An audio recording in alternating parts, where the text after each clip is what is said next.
So the federal government should not increase. Indeed, I believe that it should decrease investments in infrastructure in the United States.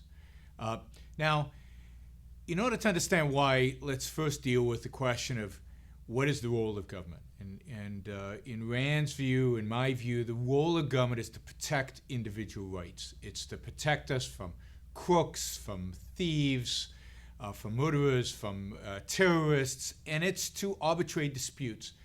It's to protect our lives. It's not about building and creating. So the whole conception of government as creating an economy, helping an economy, hurting an economy is all wrong.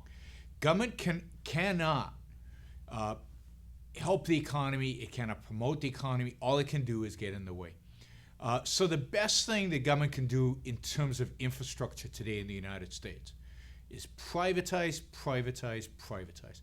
So, for example, there's a lot of talk about the electrical infrastructure in the U.S. and the grid and so on. The best thing that can be done is to deregulate utilities, to deregulate the production and delivery of electricity. And I mean really deregulate, not like the fake deregulation that happened in California 10, 20 years ago, but really deregulate, get the government out of it, create real competition for the delivery, the production, the creation of electricity.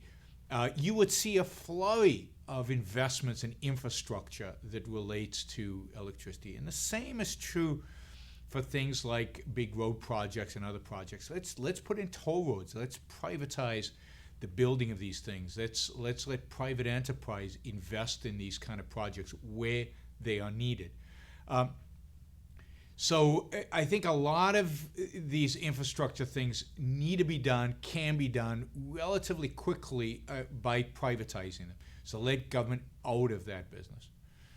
Now you could argue that given how involved government is in the economy today, it's going to take a long time to privatize, if we ever get to the point of privatizing roads or privatizing a lot of this infrastructure. The government's just enmeshed in it, local government, federal government, and so on. So in the meantime, sure, let the government invest in improving our roads, making the infrastructure better, but it doesn't need to increase dramatically that investment. It just has to focus it better, and it has to use the one form of taxation which is relevant for infrastructure is the gasoline tax. We have a gasoline tax that is supposed to go into building roads and improving our roads. Yeah, the government needs to maintain those roads and keep them going, but it cannot increase it. And one of the reasons it cannot, first of all, it's wrong for them to increase it because that would require an increase of taxes, which I think would be wrong. But the other reason it cannot increase is the U.S. government is broke. We're bankrupt. We have no money. We could keep borrowing money from the bond market and from people, but that is devastating. That only increases the debts of future generations, which means increased taxes and future generations, and is incredibly harmful to the economy right now. So it's wrong for the government to increase any government spending pretty much on anything when they're running deficits of $1 trillion and we have debt of $15 trillion. The primary priority right now for the government needs to be to shrink, do everything in its power to shrink. And that means cutting government programs so as to pay off the debt. One of the big fallacies about infrastructure is that Mrs. Obama and the Democrats are really pushing this, is that it creates jobs, it creates economic activity. This is just absolutely false. Government cannot create jobs. Because how is government getting the money in order to create this infrastructure? It has to take it from somebody. It has to tax it from somebody. So all government is doing is taking money from some people and giving it to other people, the people who work on the roads. But what were the people going to do with it, the original people who had the money going to do with it? They were going to invest it. Maybe they were going to consume it. They were going to use that money.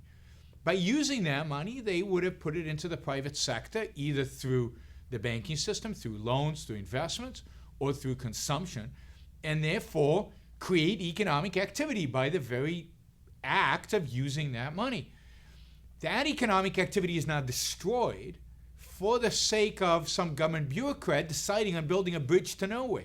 There's no way that one can conceive that the government's economic activity by investing in infrastructure can be more productive, can be more of a added to our standard of living, to the wealth, to jobs, than the private activity.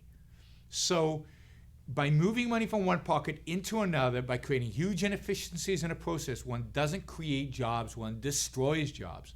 So when government invests in infrastructure, it is destroying jobs, not increasing them. So we got to get rid of this Keynesian myth that somehow government spending creates economic activity and creates jobs. It doesn't. On net, it is a destructive process. Government should stick to maintaining the infrastructure it already has, privatize as much as possible, get private enterprise to get engaged by privatizing not just the property, but privatizing the profits, getting rid of regulations, so that private entrepreneurs can build businesses, create infrastructure. Look at the infrastructure that cable companies have put in. Look at the infrastructure that satellite companies have put in. Look at the infrastructure that phone companies, once you got deregulation, put in. What we need is a lot more of that deregulation. We need to get government out of the economy and let the economy flourish, and infrastructure will take care of itself.